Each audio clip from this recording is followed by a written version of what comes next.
बिस्मिल्लाहिर्रहमानिर्रहीम। देखें स्टूडेंट, ये आपके पास कॉम्प्लेक्स एनालिसिस लेक्चर नंबर 9 है। इस लेक्चर में हम डिस्कस करने वाले हैं एनालिटिक फंक्शन की कुछ एग्जांपल्स को, या इस तरह कह सकते हैं कि एनालिटिसिटी की कुछ एग्जांपल्स को हमने डिस्कस करनी है। प्रीवियस लेक्चर में हमने देखा था कि एनालिटिक फंक्शन क्या होता है, एनालिटिसिटी और इसके कुछ थ्योरम को हमने डिस्कस किया था। आज उसकी एग्जांपल्स को स्टेप बाय स्टेप डिस्कस करते हैं। तो हम दोबारा देख लेते हैं कि एनालिटिक फंक्शन क्या होता है, एनालिटिसिटी वगैरह वगैरह कुछ डेफिनेशन को हम दोबारा रिकॉल कर लेते हैं ताकि एग्जांपल सोल्व करने में आसानी पड़ जाए।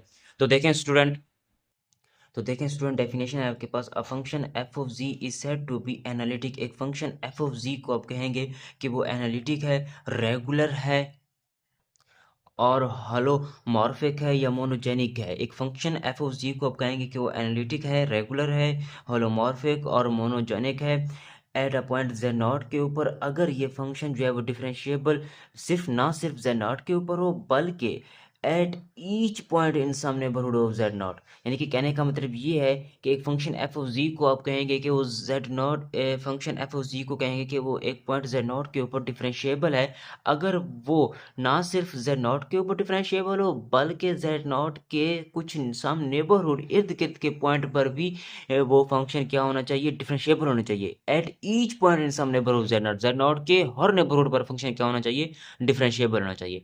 इसी तरह कि क्या कहने का मतलब ये है कि फंक्शन को डिफरेंशिएबल कहेंगे किसी पॉइंट जेड नॉट के ऊपर वो सिर्फ ना सिर्फ जेड नॉट के ऊपर डिफरेंशिएबल हो बल्कि जेड नॉट के ईच नेबरहुड के पॉइंट पर भी डिफरेंशिएबल होना चाहिए। तो हम कहेंगे कि फंक्शन क्या है, आपके पास एनालिटिक है। इसी तरह एक फंक्शन को आप एनालिटिक कहेंगे किसी डोमेन में अगर वो फंक्शन क्या है, डोमेन के हर एक पॉइंट पर डिफरेंट एनालिटिक हो। देखिए F of z is analytic in a domain if it is analytic at each point in the domain. कि एक फंक्शन को आप किसी डोमेन में एनालिटिक कहेंगे अगर वो डोमेन के हर एक पॉइंट पर एनालिटिक हो तो। ठीक है, एनालिटिक का मतलब है वो उसके हर पॉइंट पर डिफरेंशिएबल होना चाहिए। इसी तरह एक और एग्जांपल देखें स्टूडेंट। एक फंक्शन एफ ऑफ जी को आप कहेंगे कि वो एनालिटिक है किसी सेट एस के ऊपर अगर वो फंक्शन जो है सेट एस के हर एक पॉइंट के ऊपर एनालिटिक होगा तो। यानी कि f of ji is said to be analytic on a set s if it is analytic at each point on s. देखें एक फंक्शन को आप किसी सेट के ऊपर एनालिटिक कहेंगे अगर वो सेट के हर एक पॉइंट के ऊपर एनालिटिक होगा तो। ठीक है, इसी तरह इंटायर की डेफिनेशन क्या है। एक फंक्शन एफ ऑफ जी को आप इंटायर कहेंगे अगर वो इन एनालिटिक हो in the whole finite z plane. कि होल पूरे के पूरे जेड प्लेन के अंदर आपका फंक्शन जो है अगर एनालिटिक है तब हम कहेंगे कि हमारा जो फंक्शन एफ ऑफ जी है वो क्या है, आपके पास इंटायर है। अब एक और आपके पास डेफिनेशन है। F of ji is analytic at z is equal to infinity. के फंक्शन को आप z is equal to infinite के ऊपर आप कहेंगे कि वो आपके पास एनालिटिक है अगर आपको आप फंक्शन जो है इस जेड को मैं रिप्लेस कर दूं वन बाई जेड के ऊपर। अगर ये फंक्शन फिर क्या बन जाएगा, one by F into one by Z बन जाएगा और वो function F into one by Z analytic हो Z is equal to zero के ऊपर। यानी कि ये कहना कि फंक्शन जो है वो एनालिटिक है z is equal to infinity के ऊपर हम ये शो कर देंगे कि फंक्शन जो है वो f into one by z जो एनालिटिक है z is equal to zero. देखें अगर आपका फंक्शन जो है f into one by z z is equal to zero के ऊपर एनालिटिक हो जाता है तब आप कहेंगे कि फंक्शन जो है वो एनालिटिक है z is equal to infinity के ऊपर। ये बेसिकली डेफिनेशंस हैं जो हमने प्रीवियस लेक्चर में डिस्कस किए थे। आज हमने इसकी एग्जांपल्स को स्टेप बाय स्टेप डिस्कस करते हैं स्टूडेंट। देखें इसकी एग्जांपल नंबर 1 क्या बनती है। तो स्टूडेंट ये आपके पास एग्जांपल नंबर 1 है। आपने एक फंक्शन कंसीडर किया है F of z is equal to z raise to power n और एन क्या है आपके पास 0 हो सकता है, 1 हो सकता है, 2 अप टू सो 1। ठीक है, और जेड क्या है कि एक कम्प्लेक्स नंबर में से कोई पॉइंट है या नंबर है। ठीक है, अब अगर आप गौर करें मैंने लेट कर लिया कि let Z nought be any fixed point in C के सी क्या है कम्प्लेक्स नंबर में से जेड नॉट कोई फिक्स्ड कम्प्लेक्स नंबर है, फिक्स्ड पॉइंट है सी में से। ठीक है, अब उस पॉइंट के ऊपर आप डिफरेंशिएबिलिटी को चेक करें। ये एक आर्बिट्रेरी पॉइंट है, आप अपनी मर्जी से कोई भी एक complex number Z not fix कर लें और सी में से उसे ले लें और उसके ऊपर डिफरेंशिएबिलिटी को की कंडीशन को चेक करें। तो डिफरेंशिएबिलिटी की कंडीशन को चेक करता हूँ, उसकी डेफिनेशन क्या कहती है आपके पास। Limit Z approach to Z nought F of Z minus का एफ ऑफ जेड नॉट। मैंने ये बताना है कि फंक्शन जो है वो एनालिटिक है या इंटायर है या आपके पास फंक्शन जो है वो होलोमॉर्फिक या मोनोजेनिक वगैरह वगैरह। ये बताना है कि फंक्शन जो है वो क्या है आपके पास। ठीक है, तो हम इसको बता देंगे कि ये फंक्शन जो है वो आपके पास इंटायर है। किस तरह से इंटायर है वो हम इसके पहले हम उसको डिफरेंशिएट करेंगे किसी एक पॉइंट के ऊपर। देखें तो मैंने लिख दिया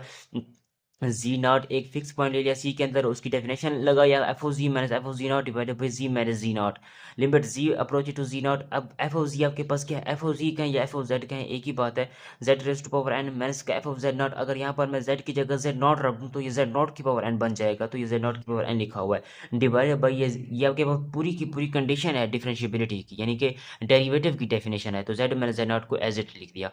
अब इसके z की रेज पावर n मैंने z नॉट की रेज टू पावर n, इसको मैंने इसके फार्मूले को ओपन कर दिया, तो z minus Z nought into Z की power n minus one plus Z की power n minus two Z nought up to so on, फिर जेड नॉट की पावर n माइनस टू, फिर जेड नॉट की power n minus one.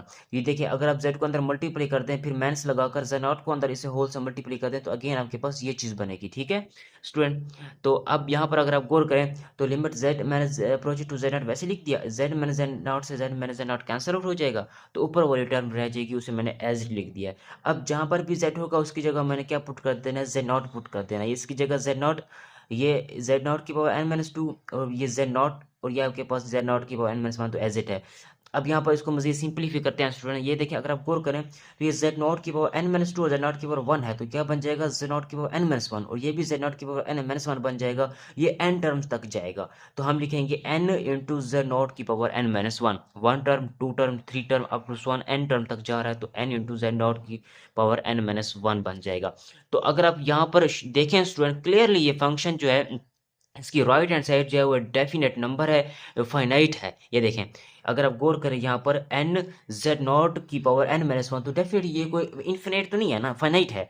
तो हमने लिखा हुआ है since right hand side is finite and definite number for a finite z not, ये z नॉट है फाइनाइट z नॉट के लिए एक डेफिनेट नंबर है, देयरफॉर हम कहेंगे कि लिमिट जो है वो लेफ्ट हैंड साइड पर एग्जिस्ट कर रही है, क्योंकि इसके राइट हैंड साइड पर कोई फाइनाइट नंबर आ चुका है तो डेफिनेटली लेफ्ट हैंड साइड पर लिमिट एग्जिस्ट करती है, देयरफॉर f जो है वो डिफरेंशिएबल है z नॉट के ऊपर। अब हमने तो z नॉट लिया था, ये देखें ये वाला पॉइंट लिया था ना z नॉट, कि z नॉट कोई एनी फिक्स पॉइंट है, आर्बिट्रेरी था। आपने शो कर दिया कि जो फंक्शन है आपके पास एफ ऑफ जी ये क्या डिफरेंशिएबल है एट जेड नॉट के ऊपर, क्योंकि जेड नॉट आपके पास आर्बिट्रेरी फंक्शन था स्टूडेंट, तो हम कहेंगे कि फंक्शन जब डिफरेंशिएबल है इन इन द कि हर पॉइंट के ऊपर जेड नॉट, क्योंकि आर्बिट्रेरी था, आर्बिट्रेरी कोई से हमने अपनी मर्जी से चूज कर लिया था, तो हम कोई भी पॉइंट लेंगे तो उस पॉइंट के ऊपर फंक्शन जो है डिफरेंशिएबल होगा, तो हम कहेंगे कि फंक्शन जो है डिफरेंशिएबल है in the finite z plane, कि उस फाइनाइट जेड प्लेन के ऊपर आपका फंक्शन जो है डिफरेंशिएबल है। अब ये तो आपके पास डेफिनेशन में है कि अगर आपका फंक्शन जो है किसी होल फाइनाइट जेड प्लेन में अगर एनालिटिक हो जाता है, डिफरेंशिएबल है, तो इसका मतलब एनालिटिक है वहां पर, क्योंकि देखे ना मेरी बात सुने, एनालिटिक की डेफिनेशन क्या थी कि आपका फंक्शन जो है ना सिर्फ जेड नॉट के ऊपर डिफरेंशिएबल हो बल्कि जेड नॉट के सम नेबरहुड के पॉइंट पर भी डिफरेंशिएबल होना चाहिए, तब आप कहेंगे कि फंक्शन को वो एनालिटिक है। अब यहाँ पर जेड नॉट के ऊपर तो डिफरेंशिएबल है ही है, क्योंकि उसकी ये राइट हैंड साइड जो है वो डेफिनेट नंबर है, तो जेड नॉट के ऊपर तो डिफरेंशिएबल है, ठीक है, लेकिन जेड नॉट के इर्द गिर्द वाले पॉइंट हमने कहा था कि जेड नॉट आर्बिट्रेरी है, तो हम कोई भी इर्द गिर्द वाला उसका नेबरहुड का पॉइंट चूज कर लें तो उस पर भी फंक्शन जो है डिफरेंशिएबल होगा, तो एफ ऑफ जेड क्या हो गया, एनालिटिक हो गया। अगर एनालिटिक है तो ये होल फाइनाइट जेड प्लेन के अंदर आपका फंक्शन क्या है, एनालिटिक हो जाएगा, डिफरेंशिएबल हो जाएगा होल फाइनाइट जेड नॉट के ऊपर, तो इट मीन तो it is analytic in the whole finite z plane. अब ये तो हमने डेफिनेशन में पढ़ा था कि अगर कोई फंक्शन जो है whole finite z whole finite z plane के अंदर एनालिटिक हो जाता है एवरीवेयर, तो आपको फंक्शन कहेंगे कि वो क्या है, एनालिटिक है। ये देखिए मैं आपको डेफिनेशन दिखा देता हूँ, ये हमने यहाँ पर पढ़ रहा है कि एफ ऑफ जेड को आप कहेंगे कि वो f of ji is in n, ये देखें इंटायर कहेंगे अगर जो है वो एनालिटिक हो होल फाइनाइट जेड प्लेन के अंदर, तो यहाँ पर एफ ऑफ जेड नॉट कोई सी के अंदर कोई फिक्स पॉइंट था तो वो आर्बिट्रेरी था, तो हम तमाम के लिए भी ऐसा कह सकते हैं कि वो फंक्शन क्या है, होल फाइनाइट जेड प्लेन में एनालिटिक हो जाएगा, ठीक है आपके पास, तो इंटायर बन जाएगा, फिर वो इंटायर की डेफिनेशन है स्टूडेंट। अब हम एग्जांपल नंबर टू को डिस्कस करते हैं स्टूडेंट, स्टेप बाय स्टेप देखें। तो ये स्टूडेंट आपके पास एग्जांपल नंबर टू है, आपने एक फंक्शन को कंसीडर किया हुआ है G of ji is equal to E raise to power x cos Y plus iota E raise to power x sine Y is entire है, ये फंक्शन क्या है, वो इंटायर है। किस तरह से इंटायर है, तो हमने कोई लेट कर लिया कि जी नॉट कोई एनी पॉइंट है in the finite z plane में, अगर जो है वो फंक्शन जेड नॉट कोई भी आर्बिट्रेरी पॉइंट है, अगर इसके ऊपर आपका फंक्शन डिफरेंशिएबल हो जाता है तो इट मीन जेड ये फंक्शन जो है वो एनालिटिक है। अगर एनालिटिक है तो हम कहेंगे कि ये फंक्शन जो है वो इंटायर है, क्योंकि ये होल फाइनाइट जेड प्लेन के लिए भी ये बात ट्रू हो जाएगी। अब देखें आपके पास ना ये कुछ इस तरह से है कि ये जो आपके पास जी ऑफ जी फंक्शन जिस तरह से दिया गया, ये देखें, ये देखें ये आपके पास फंक्शन है G of ji E raise to power x cos Y plus iota E raise to power x sine Y है। आप इसको चूज कर लें कि ये आपके पास यू है, ठीक है, और इसको आप कहते हैं योटा के बाद वाले को कि ये वी है, जो G of X clearly complex function है, V plus iota U plus iota V के ये एक कम्प्लेक्स फंक्शन है। अब यू के देखें एक्स में है, वाई भी है, वी में भी एक्स भी है, वाई भी है, तो हम कहेंगे कि यू जो है फंक्शन ऑफ एक्स वाई है जो कि इक्वल है e raise to power x cos y की, और वी इक्वल एक्स वाई का फंक्शन है जो कि इक्वल है e raise to power x sine y की। अब आप काशी रीमान डिफरेंशियल इक्वेशन लगाएं, उसकी कंडीशन क्या है, यू को डिफरेंशिएट करें विद रिस्पेक्ट टू एक्स तो बनेगा e raise to power x cos y. देखिए ये देखिए with respect to x integrate derivative लेंगे इसका, तो ई रेज़ पावर एक्स का डेरिवेटिव ई रेज़ पावर एक्स होता है, cos y कांस्टेंट आ जाएगा। अब u का derivative with respect to y लें तो ई रेज़ पावर एक्स तो ऐसे आ जाएगा, cos y का डेरिवेटिव क्या होता है माइनस sin y। अब ये तो क्लियर हो गया इस वाले हिस्से वाली बात। अब यहाँ पर देखें v जो कि फंक्शन एक्स वाई का, v को आप डिफरेंशिएट करें विद रिस्पेक्ट टू x तो क्या बन जाएगा, ई रेज़ टू पावर एक्स का derivative E raise to power x होता है, sin y एज इट आ जाएगा। इसलिए v का derivative with respect to y लूंगा तो अब ई raise to power X constant as it आ जाएगा, तो y वाला यानी कि sin y का डेरिवेटिव cos y आ जाएगा, ये बन जाएगा आपके पास। ठीक है स्टूडेंट, अब ये तो है आपके पास z में, कि z क्या होता है आपके पास, z इक्वल होता है x प्लस अयोटा y के, या दूसरी अल्फाज में हम इसे लिख सकते हैं x कोमा y से। तो x y में था तो हम उसको डिफरेंशिएट कर दिया, काशी रीमान डिफरेंशिएबिलिटी की कंडीशन सेटिस्फाई हो गई z पर। तो we know that all partial derivative क्यों कह रहे हैं, क्योंकि u का डेरिवेटिव एक independent variable with respect to x लिया हुआ है, एक और independent variable with respect to y भी डेरिवेटिव लिया हुआ है, दो इंडिपेंडेंट वेरिएबल है। तो अब ये क्या हो गया, फिर पार्शियल डेरिवेटिव हो गया। और पार्शियल डेरिवेटिव एग्जिस्ट करते हैं z के ऊपर, तो इस वजह से वो z नॉट के ऊपर भी एग्जिस्ट करेंगे। स्टूडेंट मेरी बात को समझें कि अगर वो z, ये देखें z इंटू एक्स वाई है तो इसमें भी एक्स वाई है, ठीक है, कि अगर वो z के ऊपर उसके डेरिवेटिव एग्जिस्ट कर रहे हैं, ठीक है, तो z नॉट के ऊपर भी एग्जिस्ट करेंगे, क्योंकि z नॉट हमने कोई भी फिक्स पॉइंट लिया हुआ है z के अंदर, ठीक है। तो वो अगर z नॉट के ऊपर भी उसके पार्शियल डेरिवेटिव एग्जिस्ट करेंगे, वो कंटिन्यूअस होंगे, तो काशी रीमान इक्वेशन जो z के ऊपर डिफरेंशिएबिलिटी की काशी रीमान इक्वेशन है, वही काशी रीमान इक्वेशन जो है वो z नॉट के ऊपर भी होंगी। तो आपने रिप्लेस कर देना है, जहां पर x होगा तो z नॉट के अंदर क्या होगा, ये देखें z नॉट के अंदर क्या होगा, इसके अकॉर्डिंग अगर z के अंदर x है तो z नॉट के अंदर x not plus iota y not होगा। तो अब इसको मैं लिख सकता हूँ x not comma y not.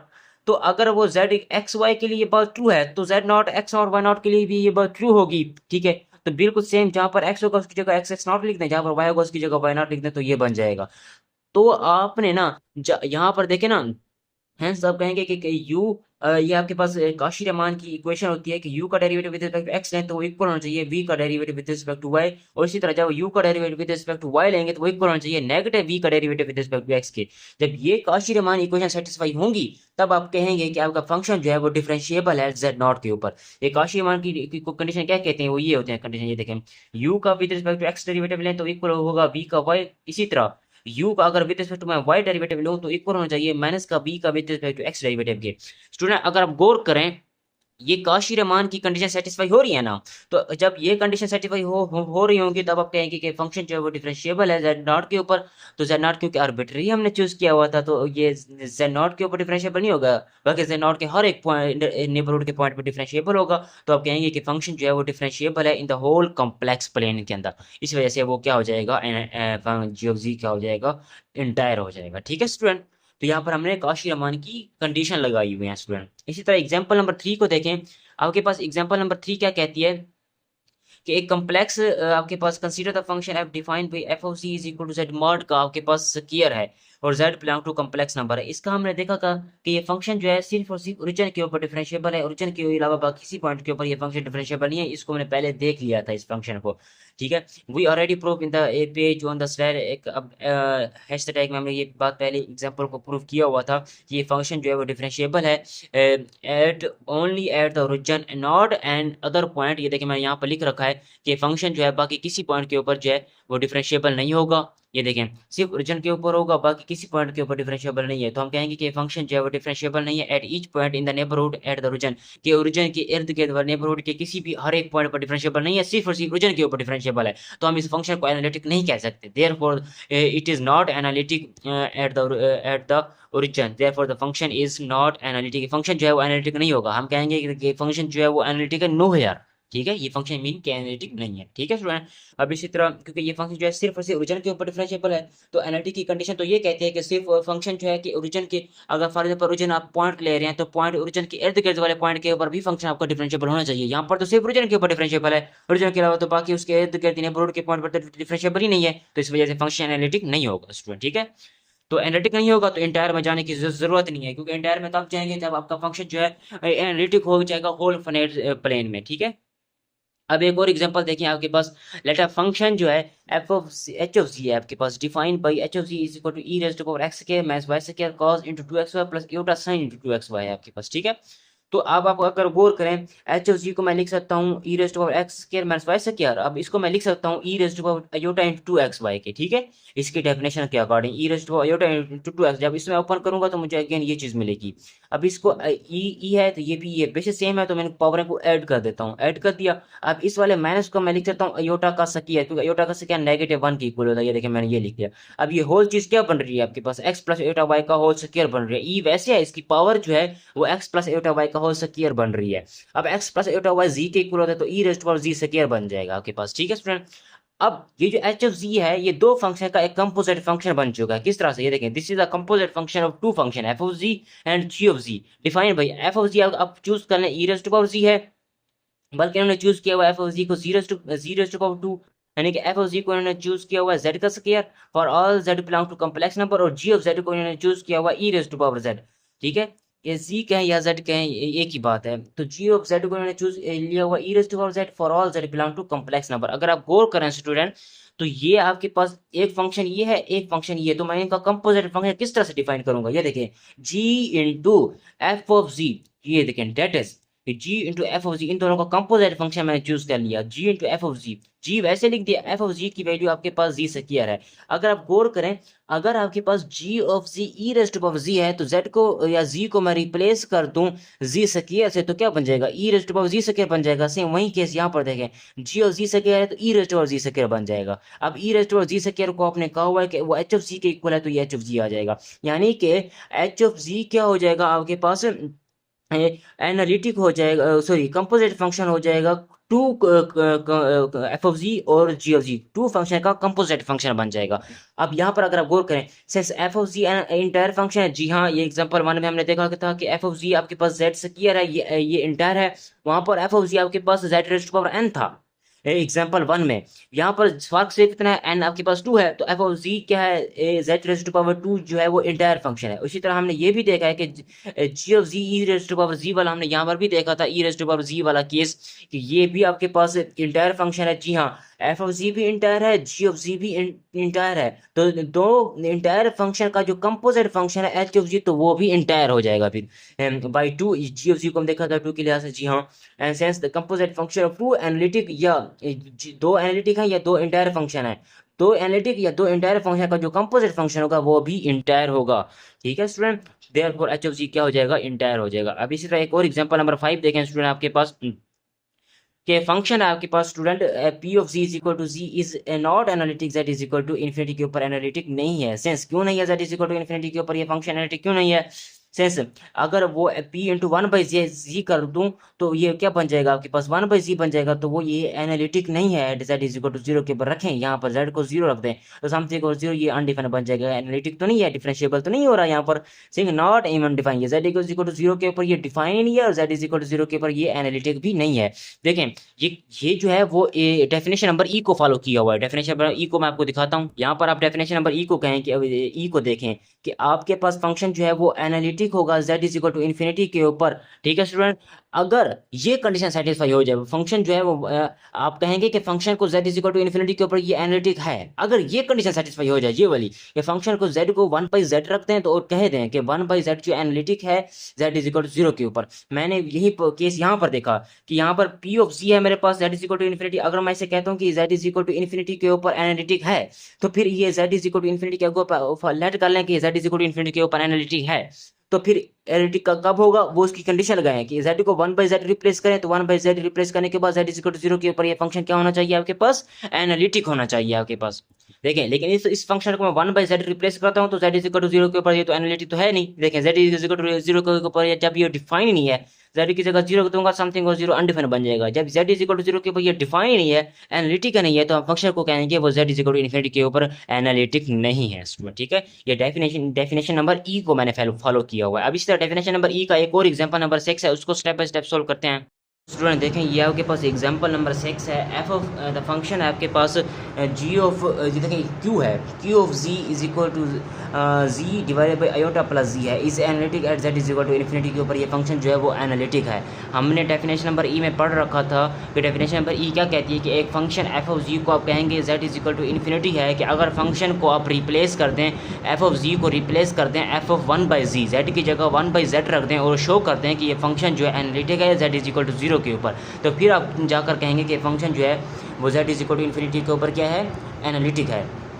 तो उसकी कंडीशन लगाएंगे आप, तो g of ji is equal to z upon iota plus g. तो मैं आपको एक डेफिनेशन दोबारा से दिखा देता हूँ स्टूडेंट, ये एक डेफिनेशन है, ये देखिए ये एक डेफिनेशन है जो हमने ई में पढ़ रखी थी कि फंक्शन एफ ऑफ जी को आप कहेंगे कि वो z is equal to infinity के ऊपर क्या है, एनालिटिक है। अगर वो z is equal to infinity के ऊपर एनालिटिक होगा तब वो इस कंडीशन को सेटिस्फाई करना चाहिए, इस वाली कंडीशन को कि एफ ऑफ जेड को रिप्लेस कर दूँ 1 बाई जेड के ऊपर, वो एनालिटिक हो जाए जेड इज इक्वल टू 0 के ऊपर। अगर ये कंडीशन, ये वाली कंडीशन सेटिस्फाई हो रही है तब आप जाकर कहेंगे कि ये बात ट्रू है कि फंक्शन जो है z is equal to infinity के ऊपर क्या है, एनालिटिक है।